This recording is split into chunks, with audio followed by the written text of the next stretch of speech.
There is a specific kind of silence that hangs over the suburbs of Austin, Texas, at 6 in the morning. It's a humid, heavy silence, usually only broken by the distant hum of the highway or the rhythmic thwack of a sprinkler system coming to life. It's supposed to be peaceful. It's supposed to be the time of day when you can stand on your front porch, drink your overpriced hazelnut coffee, and pretend that you don't have a mortgage or a cholesterol problem. That was the plan, anyway. I stood there, barefoot on the cool concrete of my driveway, the ceramic mug warming my hands, and I stared at the love of my life. Her name was Lucille. She was a 1967 Chevrolet Impala Sport Coupe, and she was the reason I woke up in the morning. I don't mean that metaphorically. I mean I literally woke up early just to look at her before the Texas sun got too high and turned the driveway into a griddle. Lucille wasn't just a car. She was a resurrection. When I bought her 4 years ago, she was a rust bucket shell sitting in a barn outside of Killeen, housing a family of possums and smelling like despair. I had spent every weekend, every holiday, and pretty much every spare dollar I had bringing her back from the dead. I had sanded her down to the bare metal until my fingerprints were gone. I had rebuilt the 327 small block engine on my kitchen table, much to the horror of my girlfriend at the time, who predictably became my ex-girlfriend shortly after the cylinder heads ruined a tablecloth. But it was worth it. Lucille was finished.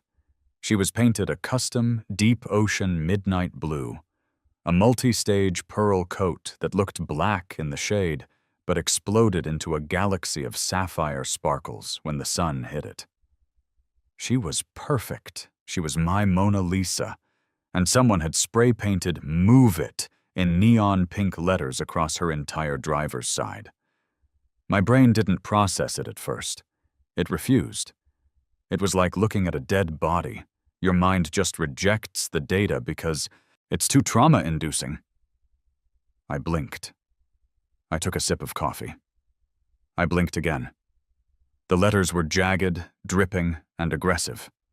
The M started on the rear quarter panel, slashed across the door, and the E finished on the front fender. The paint was thick. It had pooled on the chrome rocker panels, original vintage chrome that I had spent 6 months sourcing from a guy in Ohio, and dripped onto the driveway. The mug slipped from my hand. It hit the driveway with a dull, wet crunch, splashing hot hazelnut coffee all over my ankles. I didn't feel the burn. I didn't feel anything except a cold, white-hot rage that started at the base of my spine and shot up into my skull like a lightning bolt. I walked toward the car, my breath coming in short, jagged gasps. I needed to see it up close. Maybe it was a prank. Maybe it was silly string. Maybe I was having a stroke and hallucinating. I reached out a trembling hand and touched the pink line of the O. It was tacky, wet, oil-based enamel, the cheap stuff, the kind that bites into the clear coat and bonds with it on a molecular level. You can't just wipe this off. You can't just buff this out. This wasn't vandalism. This was a death sentence for a $10,000 paint job. I smelled the fumes then. That sharp chemical rattle can smell. It was fresh. This had happened recently. I didn't need a detective. I didn't need to call CSI. I didn't need to dust for prints. I knew exactly who had done this. There was only one person in this zip code who hated this car enough to commit a felony before breakfast. Brenda. I turned slowly, pivoting on my heel like a tank turret, and looked across the street. 425 Maple Drive. The beige fortress. It was a house that looked exactly like mine, and exactly like every other house in the subdivision, but Brenda tried to make it look like a palace. Her lawn was cut to a uniform height of precisely 2 inches, measured with a ruler, I assumed. Her flower beds were military grade. There wasn't a weed in sight, likely because Brenda had yelled them into submission. Brenda was the president of the Whispering Oaks Homeowners Association. She was a woman who had weaponized the concept of curb appeal. She was in her late 50s, with a haircut that looked like a jagged helmet and a resting face that suggested she was constantly smelling something slightly rotten. For the last 6 months, Brenda had been on a crusade against Lucille. It started the week I brought the car home from the paint shop. I have a 2-car garage, but it's full. It's not full of junk. It's full of tools, an engine hoist, a welding rig, and my daily driver truck. So Lucille lived in the driveway. I had a high-quality, weatherproof cover for her, but I liked to leave it off on the weekends so I could admire her. That was my crime. Existing. The first letter came 3 days after I parked her there. Dear resident, it has come to the attention of the HOA board that you are parking a derelict vehicle in your driveway. Section 4.2 of the Community Guidelines prohibits the storage of non-functioning or unsightly vehicles in plain view. Please remove this eyesore immediately or face fines. The board.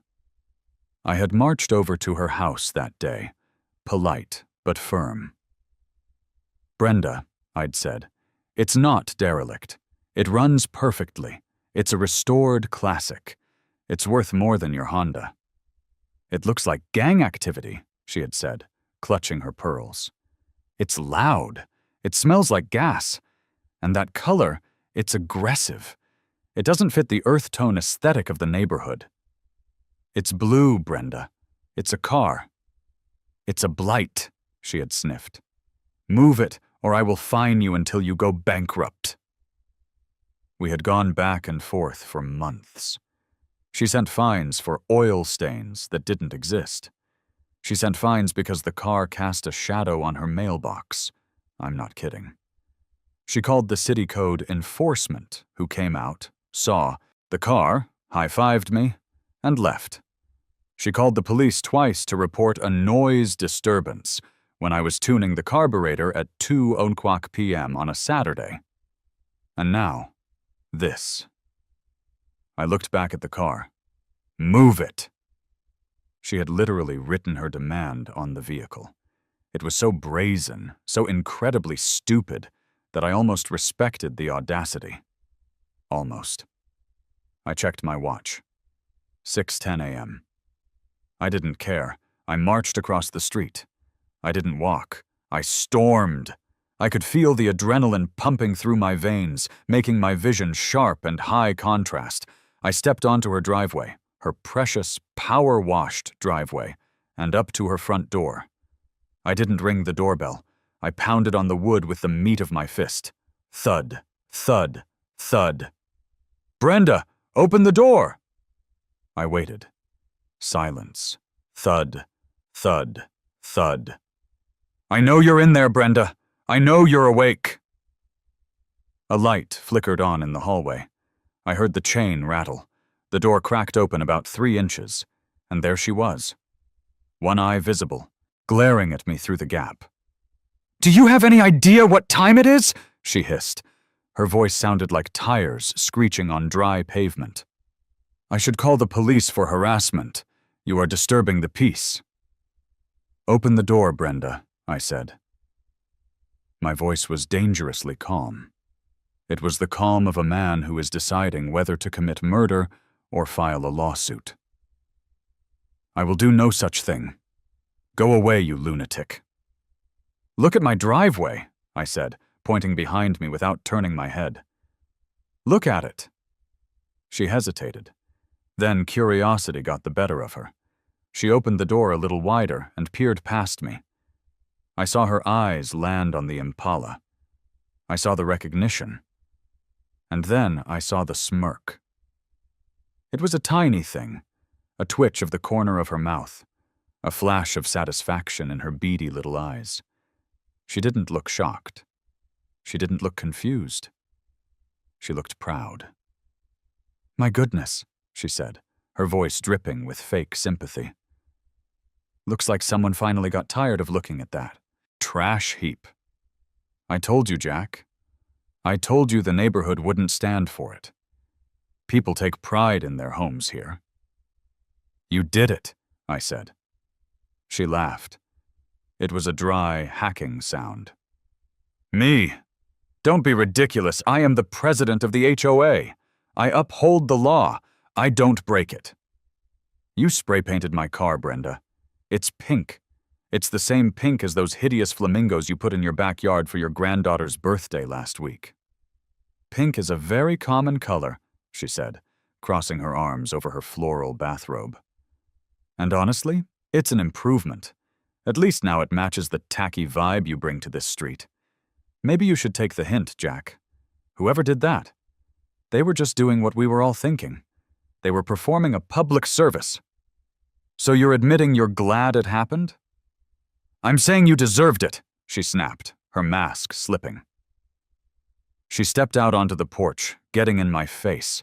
She smelled like stale coffee and entitlement. You think you can just do whatever you want because you're some mechanic? You think the rules don't apply to you? I have sent you warnings. I have sent you fines. You ignored me. You disrespected my authority. Your authority? I laughed. You run a homeowners association, Brenda. You're not the Supreme Court. I am the law in this neighborhood, she screeched, her face turning a blotchy red. And that car is gone. If you don't move it to the junkyard today, I'll have the city tow it as an abandoned vehicle. And now that it's vandalized? Oh, it's definitely a code violation. Broken windows, graffiti, that's an immediate tow order. It doesn't have broken windows, I said. Give it time, she smiled. A cruel, reptilian smile. Bad things happen to bad neighbors, Jack. I stared at her. I memorized her face. I memorized the smug tilt of her chin, the way she clutched her robe, the absolute certainty she had that she was untouchable. She thought she had won. She thought I was just some helpless guy with a ruined car who would cry and move away. She had no idea who she was dealing with. You're right, Brenda, I said softly. She blinked, surprised by my sudden capitulation. I am? Yeah. Bad things do happen to bad neighbors. I turned around and walked away. That's right. Walk away, she yelled after me. And get that piece of junk off my street before I call the tow truck myself. I didn't look back. I walked back across the asphalt, avoiding the puddle of spilled coffee and the pink drips on the concrete. I walked past Lucille, forcing myself not to look at the damage again. It hurt too much. I went inside my house. I locked the door. I leaned my back against it and took a deep breath, counting to 10. 1, 2, 3. I needed to be smart that... Brenda was right about one thing. Without proof, it was just my word against hers. And she was a little old lady, well, middle-aged tyrant, with connections, and I was a single guy with a loud car. The cops would write it off as a civil dispute. They'd say, "Sorry about your car, file an insurance claim," and leave. 4, 5, 6. But Brenda had forgotten something. Or maybe she just didn't care. She was so used to bullying people into submission that she forgot that technology existed. She forgot that we live in the 21st century. 7, 8, 9. I pushed off the door and walked into my office. I sat down at my desk and woke up my computer. My 3 monitors flickered to life. I clicked on the folder labeled Security. 3 days ago, after she had threatened to poison my dog, a bluff, I hoped, since I don't have a dog, but the sentiment was there, I had installed a Ring Spotlight Cam Pro. I didn't mount it by the front door where it would be obvious. I mounted it high up on the soffit of the 2nd story, tucked behind the gutter, pointed directly at the driveway. I pulled up the timeline. I scrolled back. 5 o'clock a.m. Nothing. Just the wind blowing. The trees. 5:30 a.m. Nothing. 5:42 a.m. Motion detected. I clicked play. The video was beautiful. 1080p HD. Night vision so crisp you could count the pebbles on the driveway. On the screen, the street was empty. Then, from the top left corner, a figure emerged. She wasn't wearing a ninja suit. She wasn't wearing a mask. She was wearing that same floral bathrobe she was wearing right now. Brenda walked across the street. She didn't even look around. She walked with purpose. In her right hand, she held a can.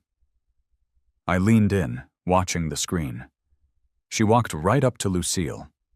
She stood there for a second, looking at the car. Then, she shook the can. Chick, chick, chick, chick. The sound was faint, but audible through the camera microphone. She raised her arm. She started spraying. I watched her carve the M. I watched her carve the O. She took her time. She was enjoying it. She finished the E, stepped back to admire her work, and then moved to the fender for the IT. Then, and this was the moment that was going to pay for my retirement, she looked up. She looked directly at my house. She looked right at the front door, and she laughed. She tossed the empty spray can into my azalea bushes, wiped her hands on her robe, and turned around to walk back home. I paused the video on the frame where she tossed the can. Her face was illuminated by the street lamp. It was perfect. It was undeniable. I sat back in my chair.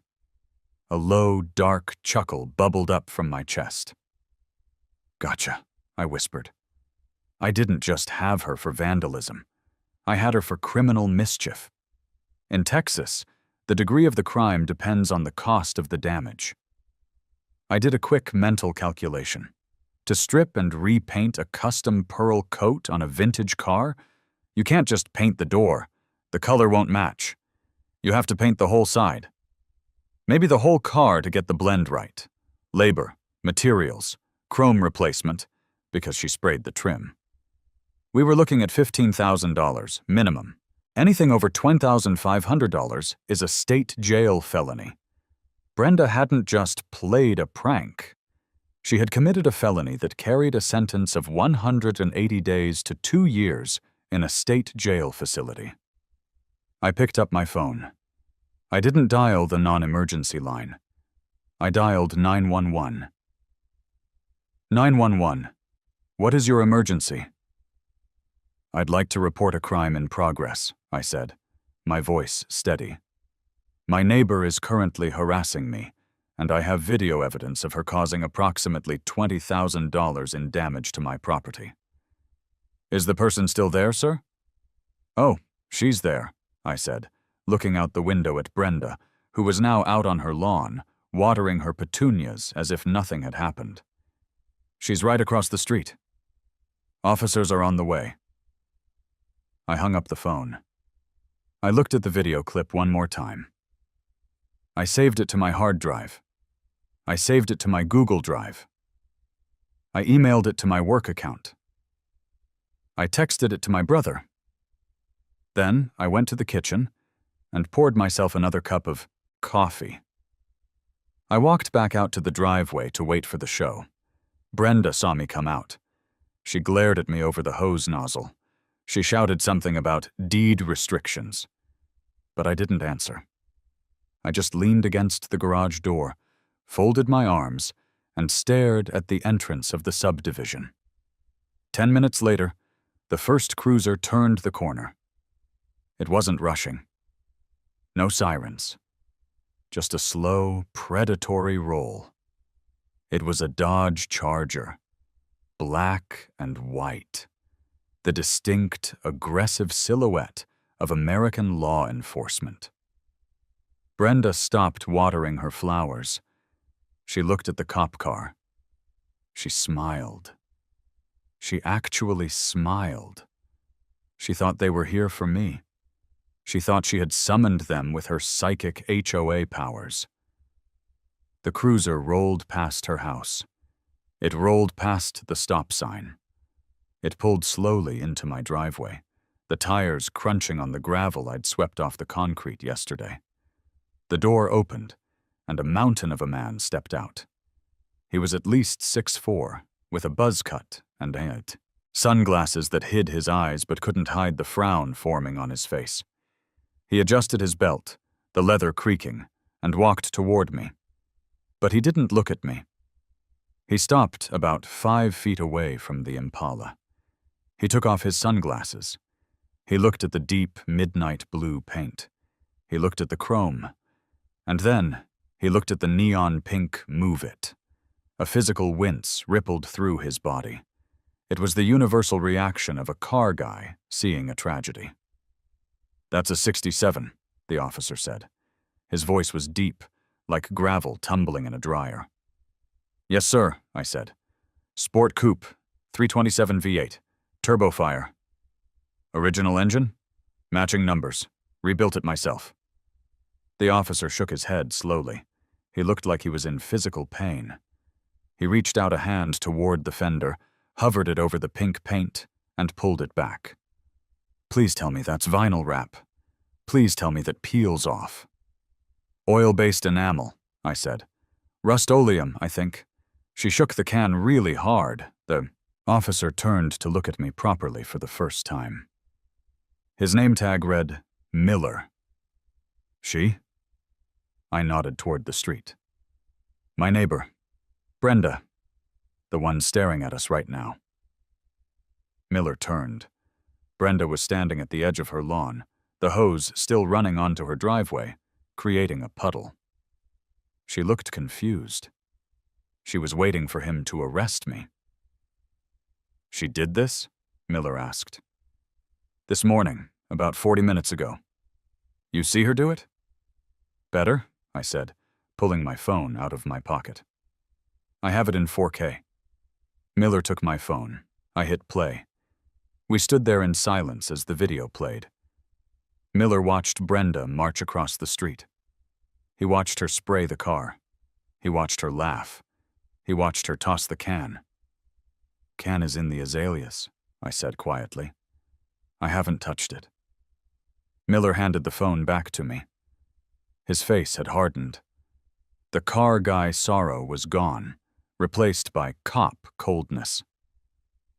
"That's a lot of damage," Miller said. "Paint like this. What are we, talking? 10 grand? 15, I said. "Easily." Miller nodded. "That's a felony, state jail felony, criminal mischief." "I'd like to press charges, Officer Miller. I'd like to press them all the way to the wall." Miller adjusted his belt again. He looked at the car one last time, shook his head, and then looked across the street at Brenda. "Wait here," he said. He tapped his radio. "Dispatch, show me at 424 Maple. I'm gonna need a second unit for transport. 1 female in custody." I watched as Officer Miller began the long walk across the street. Brenda dropped the hose. The water sprayed wildly onto her shoes, but she didn't move. She just stared as the giant officer marched up her driveway. The fun was just beginning. The walk across the street was slow, deliberate. Officer Miller moved with the terrifying calmness of a glacier that had decided to crush a specific pebble. I stayed by the Impala, leaning against the rear fender, my arms crossed. It was like watching a nature documentary where the lion finally spots the gazelle that's been mocking it for 3 seasons. Brenda stood her ground on the porch. She had abandoned the hose, which was now snaking around her lawn like a dying reptile, soaking her pristine driveway. She smoothed her floral bathrobe, lifted her chin, and put on her "I would like to speak to the manager" face. It was a look that had terrorized retail workers and waitstaff for decades. But Officer Miller wasn't a barista who got her order wrong. "Good morning, ma'am," Miller said as he reached the bottom of her porch steps. His voice carried clearly in the morning stillness. "Officer?" Brenda clipped, her tone icy. "I assume you're here to finally do something about that, thing across the street? I've been calling the non-emergency line about the noise violations for months. It's about time someone took the property values of this neighborhood seriously." Miller didn't take the bait. He didn't even blink. He just rested his hand on his belt, near the cuffs. "Ma'am, I'm not here about the vehicle. I'm here about the incident that occurred at approximately 5:45 a.m. this morning." "Incident?" Brenda scoffed. She actually rolled her eyes. "I have no idea what you're talking about. I've been asleep. I just woke up." "We have video, ma'am," Miller said. He didn't shout. He didn't use a gotcha tone. He just stated it like a fact of physics. Gravity exists. The sky is blue. We have video. Brenda froze. The confidence didn't leave her face, but it cracked. A tiny fissure of panic appeared in her eyes. "Video? That's impossible. That's illegal. He can't film me. That's an invasion of my privacy. I did not sign a release form." "He filmed a public street and his own driveway from his own property," Miller said. "It's perfectly legal, and the video clearly shows you spray painting the vehicle across the street." "It's a deep fake!" Brenda shrieked. The Samoset's volume was suddenly at an 11. "He's a computer person. He doctored it. I am an upstanding member of this community. I am the president of the HOA. My husband Ted plays golf with the chief of police. Do you know who I am?" "I know who you are, ma'am," Miller said, taking a step up onto the porch. "You're a suspect in a felony criminal mischief case. Now, I'm going to ask you to turn around and place your hands behind your back." The silence that followed was heavy. It was the silence of a worldview shattering. Brenda had lived her entire life under the assumption that the rules protected her and punished people like me. The idea that the handcuffs were for her simply did not compute. "No," she said. "Ma'am, don't make this difficult." "I said no!" Brenda screamed. She took a step back and tried to slam the front door in Miller's face. It was a bad move. Miller's boot was in the jamb before the wood could make contact. He pushed the door back open with effortless strength. Brenda stumbled back into her foyer, tripping over a rug. "Brenda, check," I whispered to myself from across the street. "Turn around," Miller barked. His patience officially expired. He spun her around. Brenda let out a sound that was half shriek, half siren. "Help! Police brutality! He's hurting me! Ted! Teed!"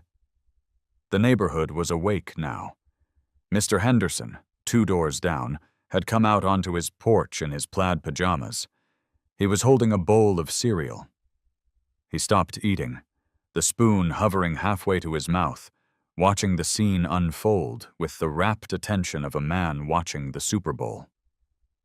Mrs. Gable was peeking through her blinds. A jogger had stopped in the middle of the street, taking out his phone to record. Ted appeared in the doorway behind Brenda. Ted was a small, beige man. He looked like he had been slowly eroded by the wind over the last 30 years. He was wearing a robe that was too big for him. "Brenda," Ted asked, blinking, "what's happening?" "Do something!" Brenda screamed as Miller clicked the first cuff onto her wrist. "Call the lawyer! Call the mayor! Tell them who I am!" Ted looked at Miller. Then he looked at Brenda, who was currently trying to kick the officer in the shin. Then he looked across the street at me. Our eyes met. I gave him a small nod. Ted didn't nod back. But he didn't rush to help her either. He just sighed, a long, weary exhalation that seemed to deflate his entire body. I'll go find the number for the lawyer, Brenda," he said softly. He turned around and walked back into the kitchen, leaving his wife to be manhandled by the law. "You're hurting my shoulder! I have a condition!" Brenda yelled, as Miller secured the second cuff. You should have thought about that before you vandalized a car, ma'am, Miller said. He guided her out the door. This was the walk of shame to end all walks of shame. Brenda, the queen of Whispering Oaks, the woman who measured grass height. With a ruler, the woman who once fined a family because their chalk drawings on the sidewalk were too abstract, was being marched down her own driveway in handcuffs and a bathrobe. She saw me. She stopped fighting for a second. Her eyes locked onto mine. If looks could kill, I would have combusted on the spot. "You!" she screamed, lunging forward, dragging Miller a step with her. "You did this! You think this is funny? You think you've won? I will sue you into the ground. I will take your house. I will take that stupid car and have it crushed into a cube. Do you hear me, Jack? I will ruin you." "Brenda," I called out, cupping my hands around my mouth. "You missed a spot on the fender." "I'll kill you!" Miller shoved her into the back of the Charger. He had to push her head down to keep her from banging it on the frame, a courtesy she definitely didn't deserve. He slammed the door. The muffled screaming continued from inside the glass. The second cruiser arrived then, Officer Davis stepping out. She looked at the scene, the screaming woman in the back of Miller's car, the pink Impala, the neighbors watching with popcorn-eating energy, and shook her head. Miller walked back over to me. He looked tired. "All right, Mr. Reynolds," he said, wiping sweat from his forehead. "She's in custody. We're charging her with criminal mischief, resisting arrest, and, hell, I might throw in disorderly conduct for the ear damage she just gave me." "Thank you, officer. Seriously." Miller looked at the Impala again. "Don't thank me yet. You got a long road ahead fixing this. You need to get those estimates. High ones. The DA needs to see a number that makes their eyes water. If it's under 2,500, she might wiggle out with a misdemeanor. We need to hit that felony threshold hard." "Oh, it'll be over 2,500, I promised. I'm taking it to Exotic Auto Spa." Miller whistled. "Those guys? Yeah, that'll do it. Get the statement to the station by noon. Drive safe." Miller got back in his car. He didn't turn on the sirens, but he did flash the lights as he pulled away, carrying the screaming cargo of Brenda down the street and out of my life, at least for a few hours. Mr. Henderson walked over from his yard, still holding his cereal bowl. He stood next to me, looking at the pink graffiti. "Did she really do it?" Henderson asked. "Caught her in 4K, I said. Henderson nodded slowly. He took a bite of his cereal. "You know, she fined me $50 last week because my trash can lid was open 2 inches. 2 inches, Jack. She's going to jail, Henderson." Henderson smiled. It was the smile of a man who had just seen a tyrant toppled. Best morning ever. Once the adrenaline faded, the reality set in. I had to drive Lucille. I couldn't leave her in the driveway with "Move It" scrawled on the side. I had to get her to the shop. But driving a car that looks like it's been tagged by a vengeful teenager is a humbling experience. I pulled the cover off my seats, started the engine. The 327 roared to life with that deep, throaty rumble that usually made me grin, but today just made me sad, and backed out. The drive to Exotic Auto Spa was only 20 minutes, but it felt like hours. Every stoplight was a torture session. People stared. A guy in a Mustang pulled up next to me, gave me a thumbs up for the car, then saw the pink paint, and his face dropped. He rolled down his window. "Crazy X?" he yelled over the idol. "Crazy neighbor," I yelled back. "That sucks, man. Beautiful ride, though."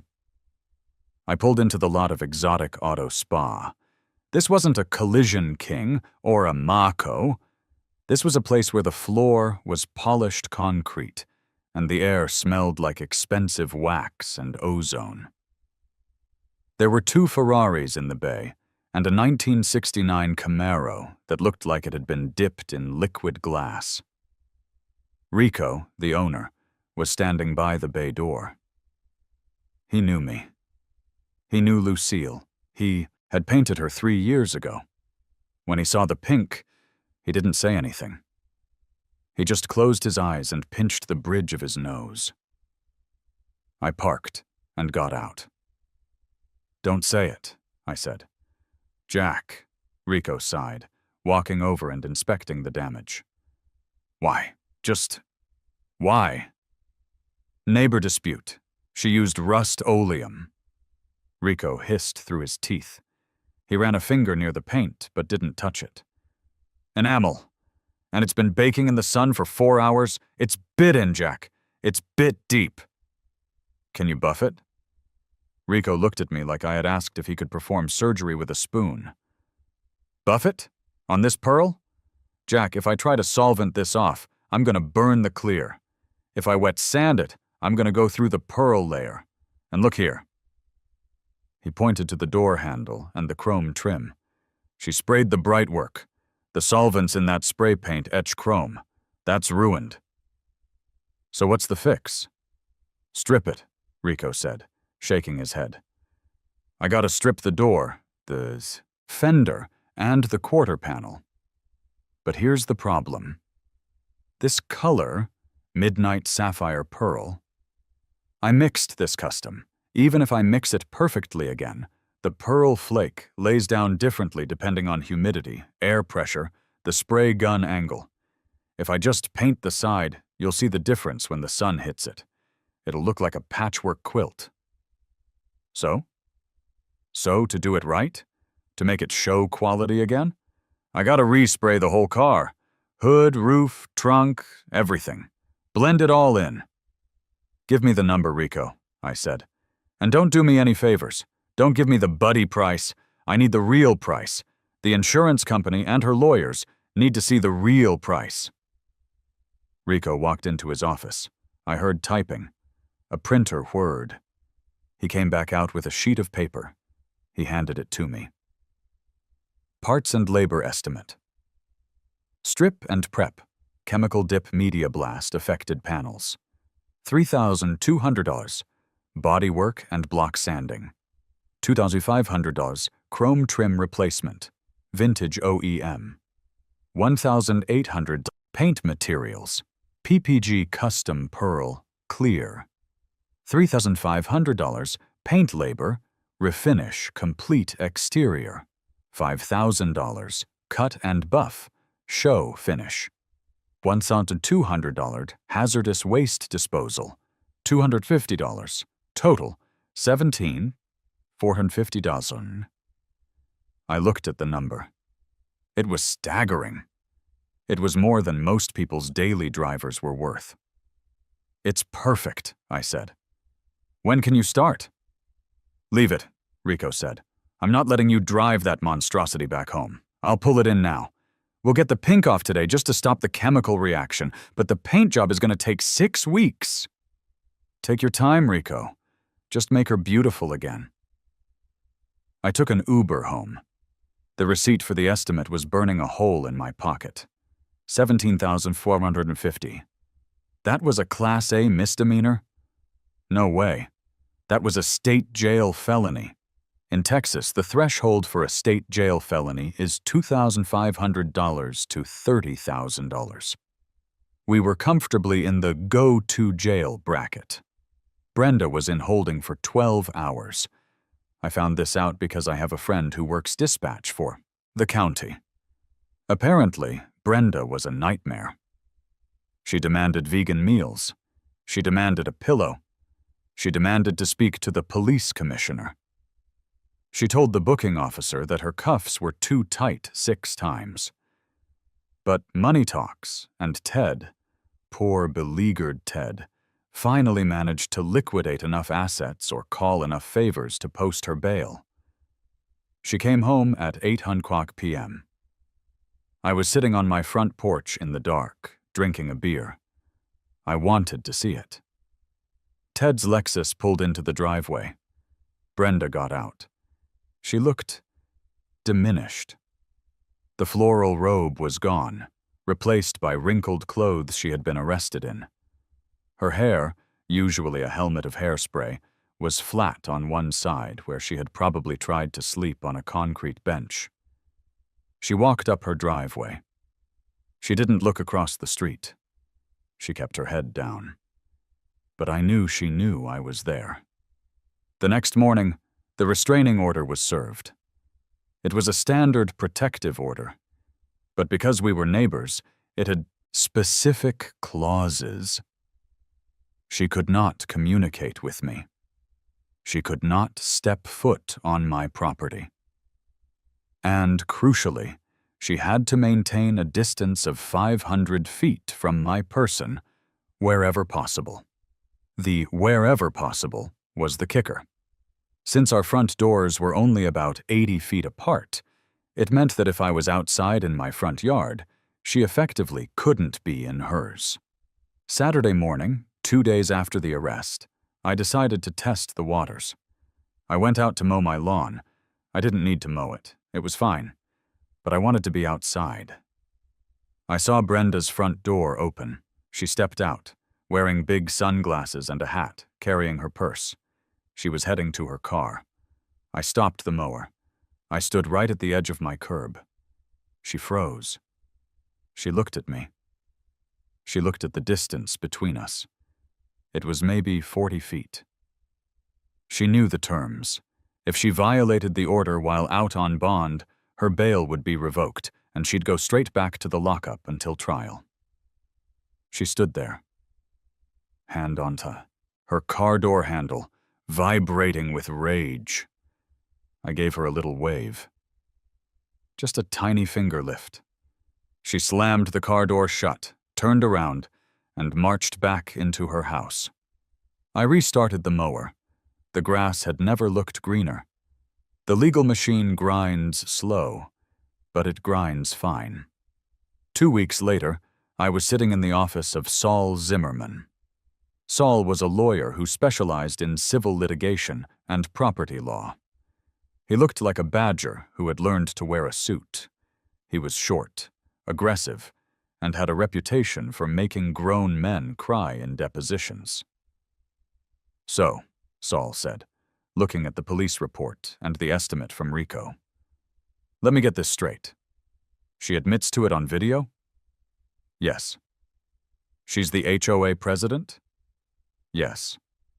"And the damages are 17 grand?" "Yes." Saul leaned back in his chair and tented his fingers. "Jack, this isn't a lawsuit. This is a piñata. We're going to hit it until candy comes out." "I don't just want the repair money, Saul," I said. "Want her to hurt? She tried to bully me out of my own home. She tried to devalue my property. She humiliated me." "We'll sue for everything," Saul said, pulling out a yellow legal pad. "Property damage. Loss of use, because you can't drive the car for 6 weeks, right? We'll charge her for a rental of a comparable vehicle. You can't rent a '67 Impala, so we'll bill her for a luxury exotic rental rate. Let's say $300 a day." "I like that." "Emotional distress," Saul continued, scribbling. "Diminished value. Even after Rico fixes it, the car has a vandalism flag on its history now. Collectors hate that. That's a 10% loss in total value. The car is worth what? 80 grand? Appraised at 85. So that's another 8 grand right there. Legal fees, court costs." Saul did some math. "We're going to hit her with a civil suit for about $50,000, plus punitive damages." "Can she pay it?" I asked. Saul paused. He tapped his pen on the desk. "That's the question. I ran a preliminary asset check. The house is in her name and Ted's. It's got equity, but they refinanced 2 years ago. Ted's business, he ran a pool supply company, went belly up last year. They're leveraging credit to maintain the lifestyle. Brenda is what we call suburban solvent. She looks rich, but if you shake her upside down, only moths fall out. So if we win and she can't write the check," Saul grinned, showing a lot of teeth. "We put a lien on the house, and that, my friend, is where the fun really starts." "Do it," I said. "File it." The criminal trial was scheduled for 3 months out. The civil suit would follow. Brenda was fighting on 2 fronts. She had a criminal defense attorney trying to keep her out of jail, and she would soon have to hire a civil defense attorney to keep me from taking her retirement fund. And in the meantime, Lucille sat in the shop, stripped down to bare metal, waiting to be reborn. And I sat on my porch, watching the beige fortress across the street, waiting for the cracks to show. It didn't take long. 3 weeks later, a "for sale" sign appeared on the lawn of the house next to Brenda. The neighbors were getting out. The gossip was toxic. Everyone knew. Brenda wasn't the HOA queen anymore. She was the neighborhood pariah. But Brenda wouldn't move. She was too proud. She was going to go down with the ship. I was counting on it. Autumn in Austin is less of a season and more of a slightly less aggressive summer. The humidity drops, the leaves turn a crispy shade of brown, and the high school football stadium lights start buzzing on Friday nights. 3 months had passed since the Great Pink incident. Lucille was still in the hospital. I visited her once a week at Exotic Auto Spa. She looked like a skeleton.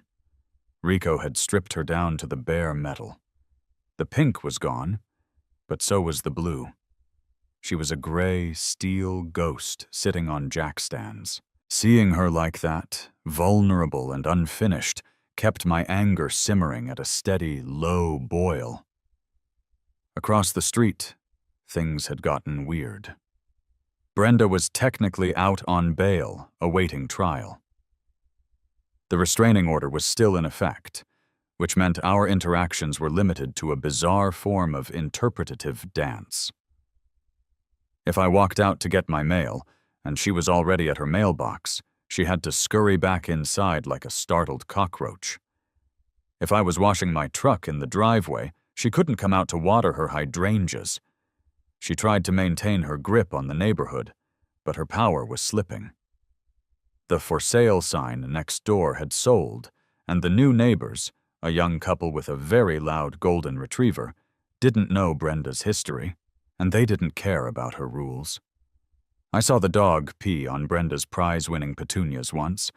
I almost went over and shook the dog's paw, but Brenda walked with her head high. She was convinced, absolutely convinced, that the court system would vindicate her. She told anyone who would listen, mostly the mailman who couldn't escape, that it was all a misunderstanding and that I was extorting her. Then, the trial date arrived. Criminal court is not like TV. It's mostly waiting on hard wooden benches, smelling floor wax and despair. But because this was a felony case with significant property damage, we were in the big leagues. I sat in the back row. Officer Miller was there, looking uncomfortable in his dress uniform. Brenda sat at the defense table next to her court-appointed attorney. She apparently hadn't wanted to pay for a private criminal lawyer, saving her money for the inevitable countersuit. Her lawyer looked exhausted. He was a young guy with messy hair who clearly had a caseload of 200 files and just wanted to go home. The DA, on the other hand, was ready. The estimate from Rico, $17,450, had done exactly what Miller said it would. It had pissed the district attorney off. The proceedings began. State of Texas versus Brenda Holloway. Charge: criminal mischief, first-degree felony. Brenda stood up. She was wearing a beige suit that matched her house. She looked ready to demand to speak to the judge's manager. The trial was surprisingly short, mostly because the evidence was devastating. The DA played the video. The courtroom watched Brenda shake the can. The courtroom watched Brenda spray the car. The courtroom watched Brenda laugh. You could feel the air in the room change, It went from boring procedural to, wow, she's actually evil. Then, Brenda insisted on taking the stand. Her lawyer whispered furiously to her, shaking his head. "Don't do it. Shut up. Sit down." But Brenda brushed him off. She marched to the witness stand, swore on the Bible, and sat down. "Mrs. Holloway," the DA asked, "did you spray paint the vehicle in question?" "I did," Brenda said, chin raised. A murmur went through the court. "And why did you do that?" "Because," Brenda said, turning to address the judge directly, "I have a responsibility to my community. That vehicle was a violation of our aesthetic standards. It was an eyesore. I had exhausted all administrative options. I was simply enforcing the standards of the neighborhood. It was an act of civil improvement." The judge, a stern man with glasses named Judge Patterson, slowly lowered his pen. He looked at Brenda over the rim of his spectacles. "Mrs. Holloway," Judge Patterson said, his voice deep and resonant, "are you admitting that you intentionally destroyed $17,000 of property because you didn't like the color?" "It wasn't just the color," Brenda argued. "It was the principle, and the paint would have washed off if he hadn't let it sit there. He's trying to gouge me." "Ma'am," the judge said, "that was oil-based enamel on a custom finish. You might as well have taken a sledgehammer to it." "Well, I shouldn't be treated like a criminal for caring. About my property values." "You are a criminal," Judge Patterson said, "because you committed a crime." The verdict took the jury 20 minutes. Guilty. Sentencing was immediate. "Brenda Holloway," the judge said, "I am sentencing you to 2 years of probation. You are to perform 200 hours of community service, and I am specifically assigning you to the graffiti abatement program. You're going to spend your weekends scrubbing spray paint off highway underpasses. Maybe that will teach you the irony of your actions." Brenda gasped. "Furthermore," the judge continued, "you are ordered to pay restitution in the amount of $17,450 to Mr. Reynolds. This is to be paid within 30 days. Failure to pay will result in a revocation of your probation and immediate incarceration." Brenda stood there, stunned. The gavel banged. She walked out of the courtroom, not looking at me. She looked like she had been slapped with a wet fish. I felt good. Justice had been served. But I should have known better. Brenda didn't operate in reality. 30 days came and went. I checked my mailbox every day. I checked my informed delivery app. I checked under the doormat. No check. The 31st day arrived. I called the probation office. "Yeah, she hasn't paid," the probation officer told me on the phone. "She filed a motion claiming financial hardship. She says she doesn't have the liquidity." "So she goes to jail?" I asked, hopeful. "Not yet. The court usually gives a grace period to set up a payment plan. She's offering $50 a month." I did the math. 50 a month. It would take her 29 years to pay off the repair bill. I'd be in a nursing home, and Lucille would be rusted out again by the time she finished paying for the paint job. "No," I said. "Absolutely not." I hung up and called Saul. "Saul, she stiffed me." "Of course she did," Saul said. I could hear him smiling through the phone. "She's leveraging the system. She thinks because she's a nice old lady with a house in the suburbs, they won't throw her in jail for debt, and honestly, she's probably right. The criminal courts hate turning into debt collectors." "So what do we do?" "Now," Saul said, "we go to civil court. We take the gloves off. We don't just ask for the repairs. We ask for the whole menu." The civil suit was a different beast. In criminal court, the burden of proof is beyond a reasonable doubt. We had already cleared that bar. Brenda was a convicted felon. That meant in civil court, where the burden is just preponderance of the evidence, Basically, is it 51% likely she did it? We had a slam dunk. It's called res judicata. The fact was already established. She couldn't argue she didn't do it. We filed suit in the district court. Jack Reynolds versus Brenda Holloway. Causes of action. Trespass to chattels. Intentional infliction of emotional distress. Diminished value of property. Loss of use. We served her the papers on a Tuesday. I watched from my living room window as the process server handed her the thick envelope. She threw it on the ground. The process server shrugged, pointed at it, and walked away. That counts as service in Texas. Brenda didn't hire a lawyer this time either. She showed up to the deposition pro se, representing herself. I sat next to Saul in the conference room. Brenda sat opposite us. She looked tired. Her roots were showing, gray streaks in the dyed blonde hair. "This is harassment," Brenda said, slamming her hand on the mahogany table. "I have already been sentenced. You can't sue me for the same thing twice. That's double jeopardy." Saul adjusted his cufflinks. He looked at her with the pity one might feel for a bug about to hit a windshield. "Mrs. Holloway," Saul said smoothly, "double jeopardy applies to criminal charges. This is civil liability. You broke his car. You owe him for the car, and the stress, and the fact that his classic vehicle now has a permanent blemish on its history. Report." "I don't have any money," Brenda shouted. "Ted's business failed. We have credit card debt. We are barely making the mortgage. You can't get blood from a stone." "We'll see," Saul said. The civil judgment came down 4 weeks later. The judge granted us everything. Repair costs, $17,450. The original restitution, now enforceable as a civil debt. Diminished value, $8,500. Expert testimony from Rico proved the car lost value.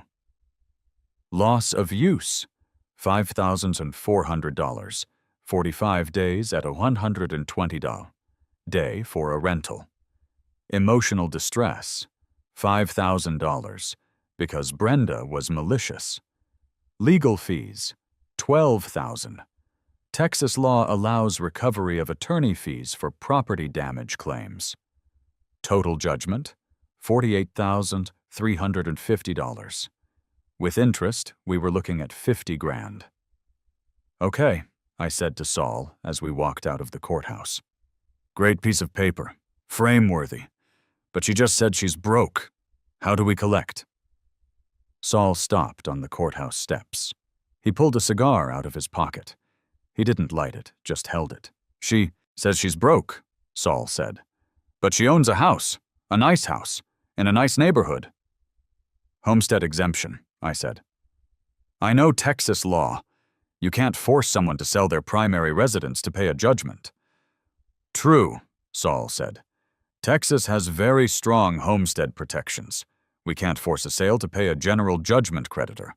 However," he paused for dramatic effect, "we can file an abstract of judgment. We record it with the county clerk. It attaches a lien to all her real property. It sits there like a landmine. She can't sell the house without paying us. She can't refinance the house without paying us." "So we wait?" I asked, disappointed. "I have to wait until she moves?" "Usually, yes," Saul grinned. "But remember what she screamed in the deposition? We are barely making the mortgage. If she is on the edge, Jack, this lien is going to push her over." "How?" "Because most mortgage contracts have a clause. It says the borrower must keep the property free of other liens. When we file this, the bank gets notified.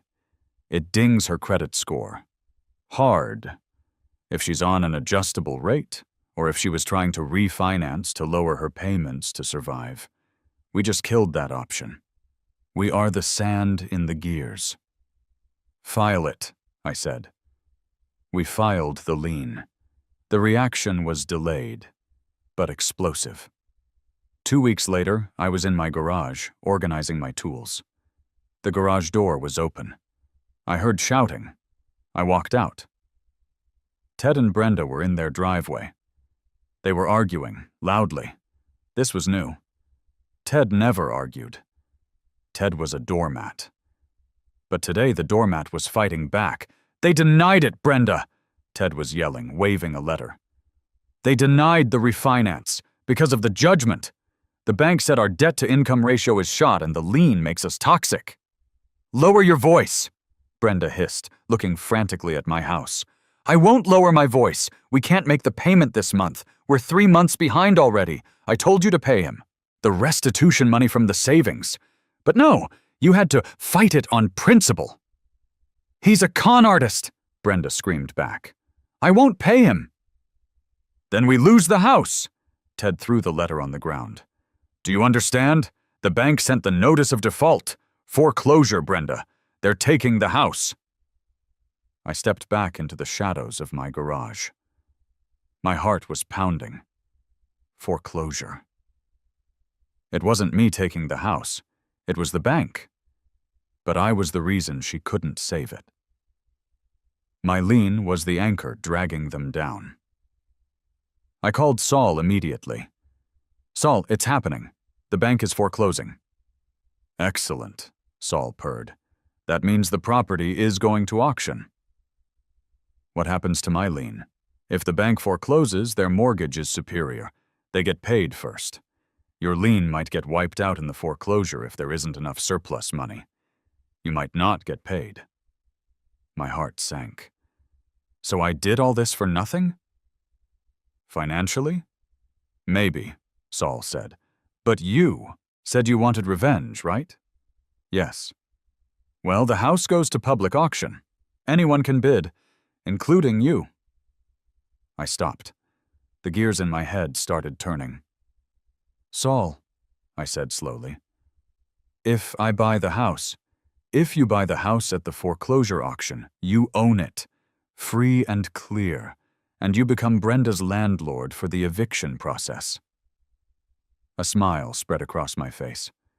A wide, terrible smile. How much money do I need? Cash, Saul said. Auctions are cash on the barrelhead. Do you have access to funds?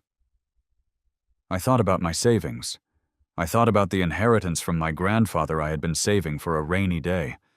I thought about the settlement check from my insurance company that had already paid out for the car.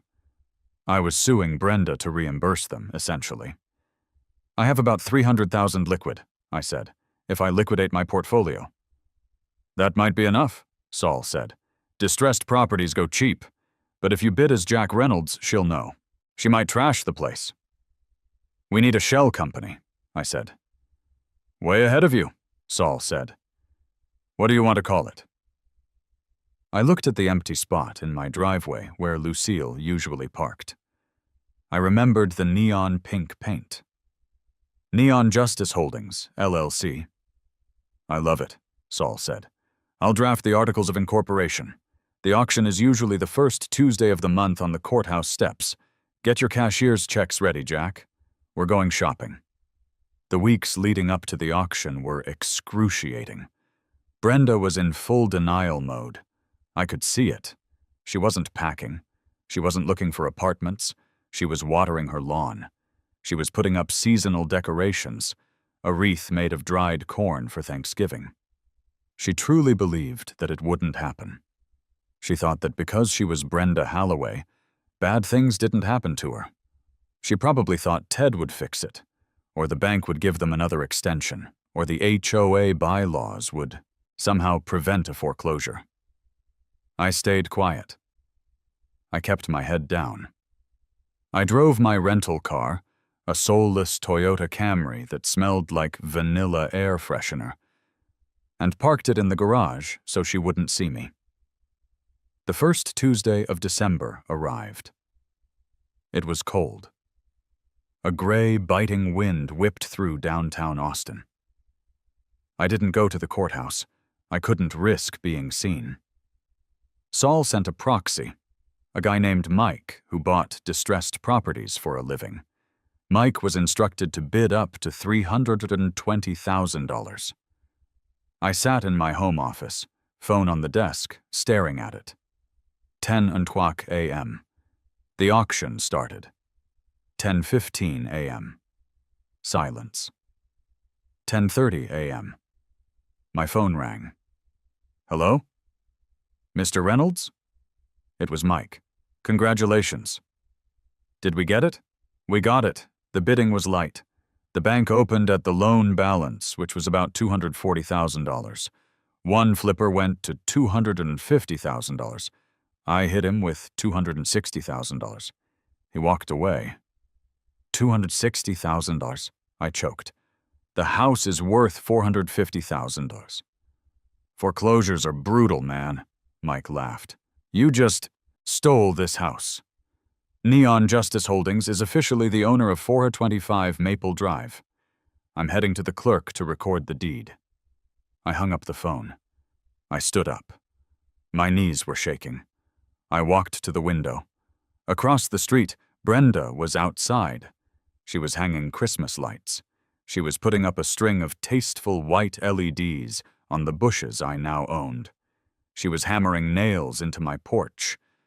She had no idea. She had absolutely no idea that the man she had called a criminal, the man she had tried to bankrupt, the man whose car she had defiled, was now the owner of the roof over her head. I picked up my phone and called my contractor friend, Tony. Tony, I said, are you free tomorrow? For you, Jack? Always. What do you need? Engine hoist? No, I said. I need you to come do a renovation estimate. Renovation? You finally fixing up your kitchen? Not my kitchen, I said, watching Brenda struggle with a tangle of lights. My new rental property. It's right across the street. And Tony? Yeah? Bring the big truck, the loud one. The morning after the auction was crisp and bright. It was the kind of Texas winter day where the sky is a hard, brilliant blue, and the air smells like dried grass and cedar. I woke up with a feeling I hadn't felt in months.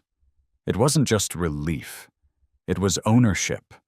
I drank my coffee, standing at the living room window, looking across the street at 425 Maple Drive. Brenda's house. My house. She was outside again.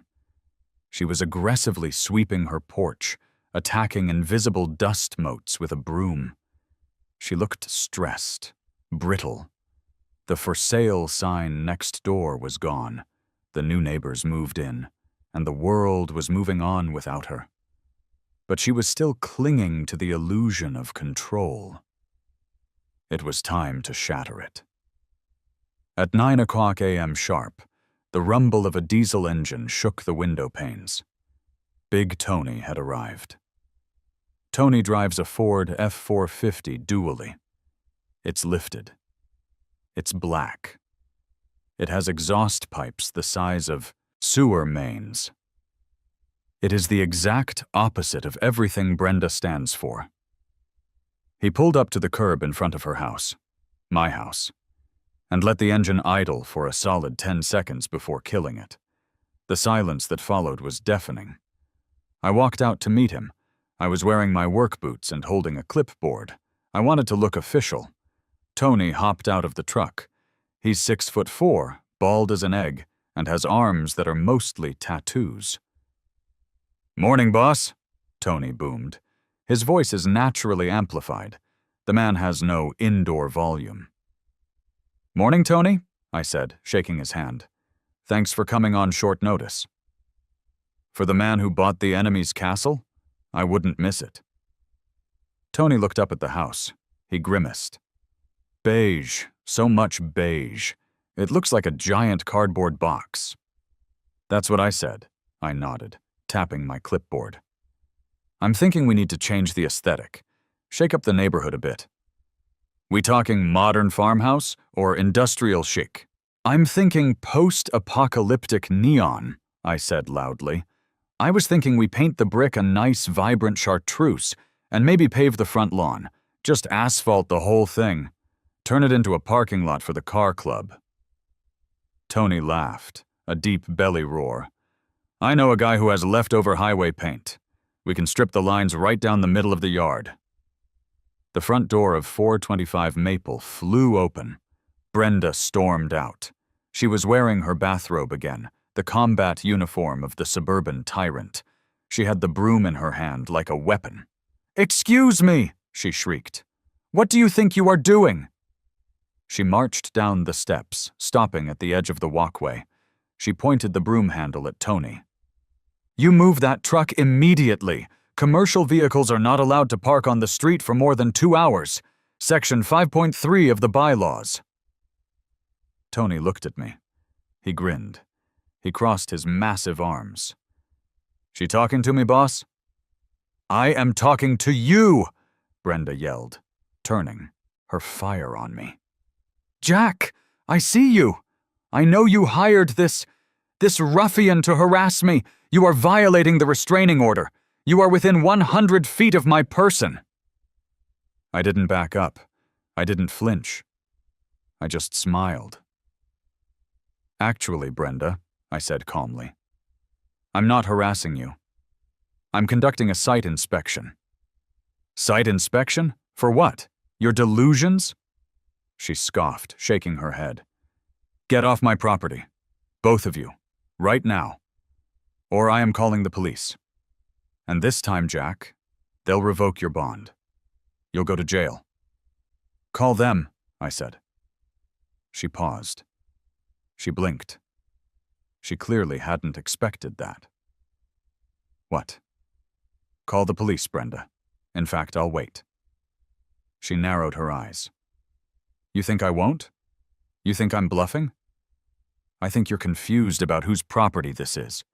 "It's my house!" she screamed, stamping her foot. "My name is on the deed. I have lived here for 20 years. "Not anymore." I reached into my back pocket and pulled out the folded document Saul had given me yesterday. It was a copy of the trustee's deed upon sale. I walked up the driveway. I stopped right at the property line, the line she used to forbid me from crossing. I stepped over it. Brenda gasped. "You are trespassing! That's it! Ted, call 911! "Brenda, stop," I said, my voice cutting through her hysteria. "Look at the paper." I held it out. She didn't take it. She just stared at it. "Read it," I said. "Sold at public auction to the highest bidder. Yesterday, 10:00 a.m. She snatched the paper from my hand. Her eyes scanned the legal jargon. I saw the moment her brain tried to reject the information. "Neon Justice Holdings, LLC?" she read aloud. She looked up, sneering. "Who is that? Some investment firm? You're lying. You don't own this."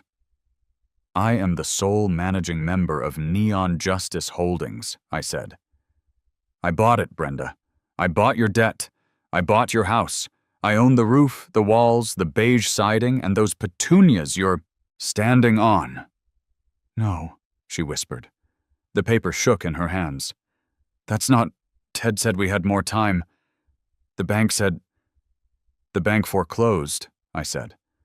"And I was the only one who showed up with a check." Tony stepped forward, playing his part perfectly. "So, boss, about that front door. I say we rip it out. Put in a steel roll-up door. Make it look like a loading dock." "I like that," I said. "Industrial." Brenda looked between us. The broom fell from her hand. It clattered on the concrete. "You can't do this," she said. Her voice wasn't a scream anymore. It was a thin, fragile thing. "Where are we supposed to go?" "I don't know," I said. "But you can't stay here." I pulled a second envelope from my clipboard. "This is a notice to vacate," I said, handing it to her. "In Texas, after a foreclosure, you are technically a tenant at sufferance. I'm giving you 3 days. 3 days to pack your things and get out. If you're not gone by Friday at noon, I file a forcible detainer suit. That's the fancy legal term for eviction." 3 days, she choked. But Christmas is in 2 weeks. I know, I said. Maybe you can ask Santa for a new place to live. It was cruel. I knew it was cruel. But then I looked across the street at my empty driveway, at the oil stain where Lucille used to sit, and I remembered the pink paint. I remembered the smirk on her face when she thought she had won. You destroyed my car, Brenda, I said softly. You tried to ruin me. You wanted a war? You got one. You just lost. She stared at me. Tears started to well up in her eyes. Big, fat, angry tears. She turned around and ran into the house. The door slammed so hard I felt the vibration in my feet. Tony let out a low whistle. That was cold, Jack, he said. Ice cold. She used enamel paint, Tony, I said, turning back to the street. She earned this. The next 3 days were a blur of activity at 425 Maple Drive. A moving truck appeared the next morning. Not a professional crew. Brenda couldn't afford that anymore. It was a U-Haul, driven by Ted. I watched from my window. It was like watching an ant colony collapse. Ted was doing most of the work, lugging boxes of books and clothes down the driveway. Brenda would occasionally come out carrying something small and precious, a vase, a framed certificate, and glare at my house. The neighborhood watched, too. Mr. Henderson set up a lawn chair. I'm not kidding. He sat in his driveway with a cooler, waving at Ted every time he walked by. Mrs. Gable brought me a casserole. I heard you bought it, Mrs. Gable whispered, handing me a dish of tuna helper. Is it true? Are you going to pave the lawn? No, I laughed. I was just scaring her. I'm going to rent it out. To nice people. Oh, thank God, she said. She fined me for my wind chimes last month. Said they were sonically intrusive. By Friday morning, the house was mostly empty. The U-Haul was full, Brenda's. Seddon was packed to the roof with pillows and blankets. I had one more errand to run before the final handover. I took an Uber to Exotic Auto Spa. Rico had called me the day before. She's ready, Jack. When I walked into the shop, my breath hitched. Lucille was sitting in the center of the bay, under the high-intensity inspection lights. She wasn't just restored. She was ascended. The paint was deeper, darker, more liquid than before. The pearl flake caught the light like crushed sapphires. The chrome, all new vintage stock, gleamed like jewelry. She looked dangerous. She looked expensive. She looked perfect. Rico, I said, running a hand over the quarter panel. You're a wizard. We did 5 coats of clear, Rico said, wiping his hands on a rag. Wet sanded to 5,000 grit. You can read a newspaper in the reflection of that door. It's better than new. Bill is settled, Rico said. Your lawyer sent the check from the escrow account or whatever. You good to roll? I'm good to roll. I slid into the driver's seat. The smell of fresh leather and high-octane fuel hit me. I turned the key. Vroom, rumble, rumble, rumble. The 327 big block woke up with a snarl. It was the sound of American freedom. Thanks, Rico, I yelled over the engine. Don't park it in the driveway, Rico warned. Oh, I'm parking it in the driveway, I said. Just for today. I drove home. The drive was a victory lap. I rolled the windows down. I wanted to hear the engine. I wanted everyone to see her. I turned onto Maple Drive at 11:45 a.m. The timing was cinematic. The U-Haul was idling in the street. Ted was in the driver's seat. Brenda was standing on the sidewalk, taking one last look at her kingdom. She looked small. Defeated. I rumbled down the street. The sound of my engine echoed off the houses. Brenda looked up. She saw the car. She saw the midnight blue paint, flawless and gleaming in the sun. She saw the chrome. She saw me behind the wheel, wearing sunglasses and a grin that threatened to split my face. I pulled into my driveway. I didn't pull into the garage. I parked right in the center of the concrete pad, exactly where she had vandalized it. I killed the engine. The silence returned to the street. I got out. I closed the door with a solid, heavy thunk. I leaned against the fender, crossed my arms, and looked across the street. Brenda was staring. Her mouth was slightly open. She looked from the pristine car to the "for sale" sign I had just stuck in her yard. A little premature, but I wanted the visual. She started to walk toward me. Old habits die hard. She probably wanted to yell about the noise. She probably wanted to tell me I couldn't park there. But she stopped at the curb. She remembered. She didn't own the street anymore. She didn't own the house behind her. She was a guest. A trespasser. She looked at me. I looked at her. "Nice color, isn't it?" I called out. She didn't say a word.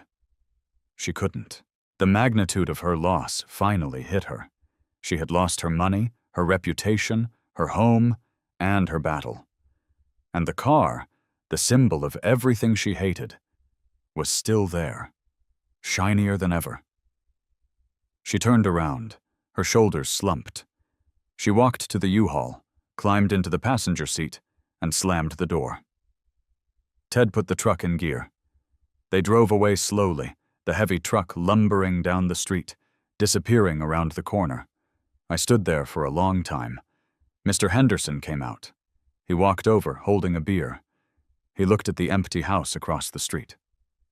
"So," Henderson said, "she's really gone?" "She's really gone," I said. "And you own it?" "I do." "What are you going to do with it?" I looked at the beige fortress. It looked lonely now. "I think I'll rent it," I said. "Maybe to a family with teenagers who play the drums. Or maybe a guy who restores motorcycles." Henderson laughed. He raised his beer. "To the king of the neighborhood." "No," I said, patting the roof of the Impala. "To Lucille." I spent the rest of the afternoon on the porch, watching the sun go down. The light hit the car, turning it into a glowing jewel. The street was quiet. No one was measuring grass. No one was checking for oil stains. It was just peaceful. And the best part? When the sun finally set and the street lights flickered on, I swear the Impala winked at me. Or maybe it was just a reflection. But I knew one thing for sure. Nobody was ever going to tell me to move it again.